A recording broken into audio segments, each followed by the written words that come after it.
pays de ruisseaux, de lacs et de forêts profondes, l'entité de Couvain offre, au sud des vallées des eaux vives, une richesse naturelle incomparable. 3 zones géographiques s'y côtoient.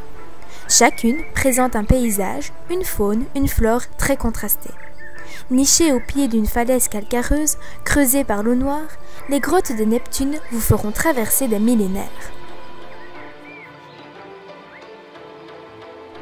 En tant que liane rampante et grimpante, le lierre est apprécié pour son feuillage persistant décoratif et sa capacité à pousser rapidement partout et dans n'importe quelle condition.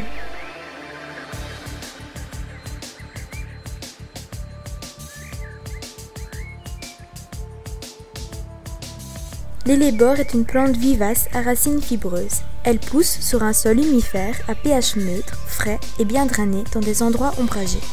Ses feuilles persistantes et divisées sont de couleur vert foncé. En hiver, elle donne de jolies fleurs en forme de coupe inclinée. Cette floraison précoce lui vaut le surnom de rose de Noël.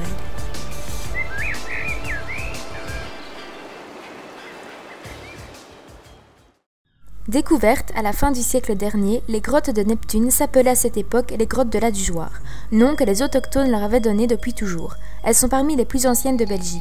Elles se visitent à pied et en bateau avant de se clôturer par un superbe spectacle son et lumière. La cavité présente un développement actuel de 1627 mètres pour une dénivellation de 25 mètres. La grotte principale se compose de 2 étages, inférieurs et supérieurs, aujourd'hui reliés par une galerie artificielle d'environ 200 mètres de long. Les parties accessibles pour le tourisme, tant à pied qu'en barque, concernent les 300 premiers mètres environ. Le reste de la cavité, soit environ 2,5 km jusqu'à la grotte du Pont d'Avignon, demeure inaccessible et en grande partie inconnue, malgré les efforts de nombreux spéléologues au cours des dernières décennies. Au départ, il s'agit d'une goutte d'eau qui glisse lentement le long d'une paroi oblique et dépose le calcaire qu'elle transporte. Avec le temps, une concrétion en forme de draperie naît de ce dépôt. C'est le cas ici aux grottes de Neptune où de majestueuses draperies habillent désormais une paroi.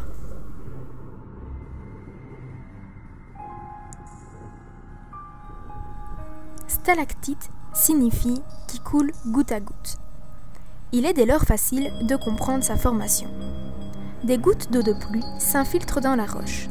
Chaque goutte, contenant un peu de calcaire, en abandonne une partie en forme d'anneau avant de tomber.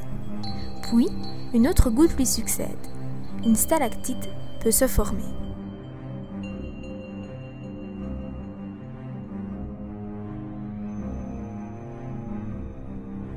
Le milieu souterrain diffère beaucoup des milieux de surface, à l'exception d'une courte zone à l'entrée de la grotte. L'obscurité y est permanente. L'humidité de l'air est très élevée et la température très constante. En raison de la nature de la roche, de l'obscurité et de la température, il n'y a pas beaucoup de plantes dans les grottes, mais plutôt diverses matières minérales, des mousses, algues et fougères.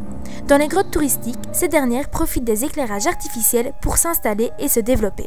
Certaines prolifèrent au point d'altérer les concrétions ou d'envahir les parois. Ce petit bassin, rempli d'eau entouré par un mur de calcaire, s'appelle un gour.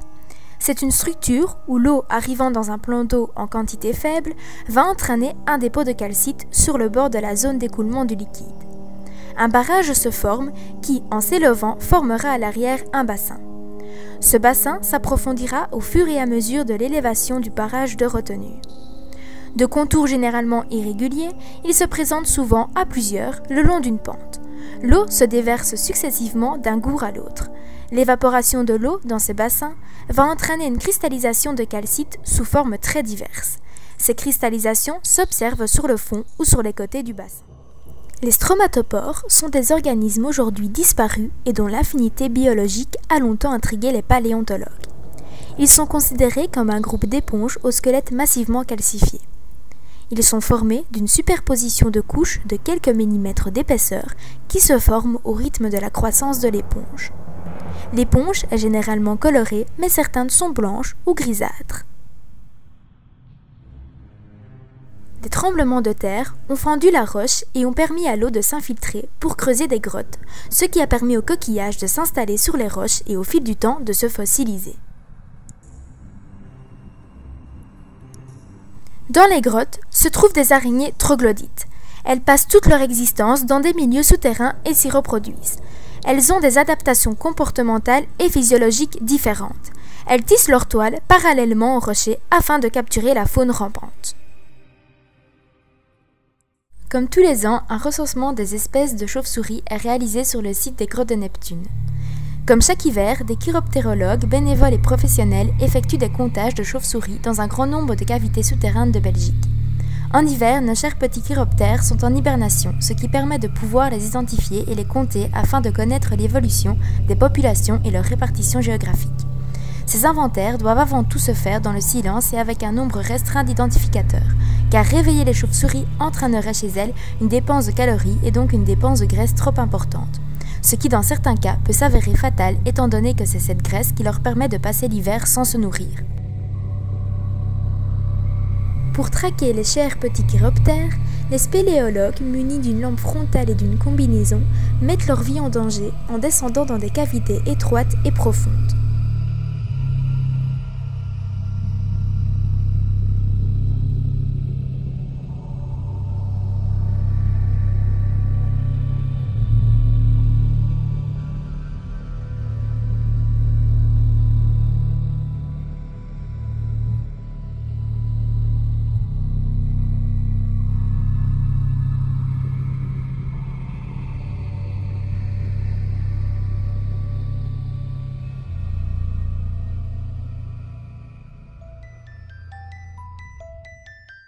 Les chauves-souris inventoriées sont des espèces rares et sensibles qui demandent un environnement de qualité et une grande biodiversité en général. Les plus courantes rencontrées sont le murin moustache, le murin de Daubenton, le murin de Natterer, pour terminer par des espèces plus rares telles que le murin de Bechstein, le grand murin qui est la plus grande chauve-souris de Belgique et enfin le grand rhinolophe qui augmente en nombre chaque année, preuve d'une bonne gestion du site.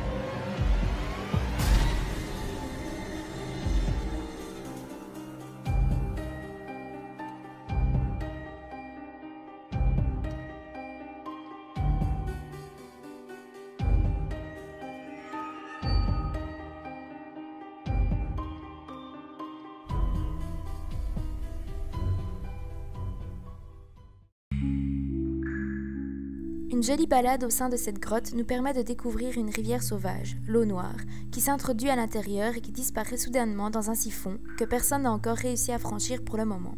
L'eau rejaillit à l'air libre à Nîmes, après un parcours qui lui aura pris 48 heures et qui mesure selon toute vraisemblance 3 km. Les secrets de ce chemin souterrain sont encore bien gardés.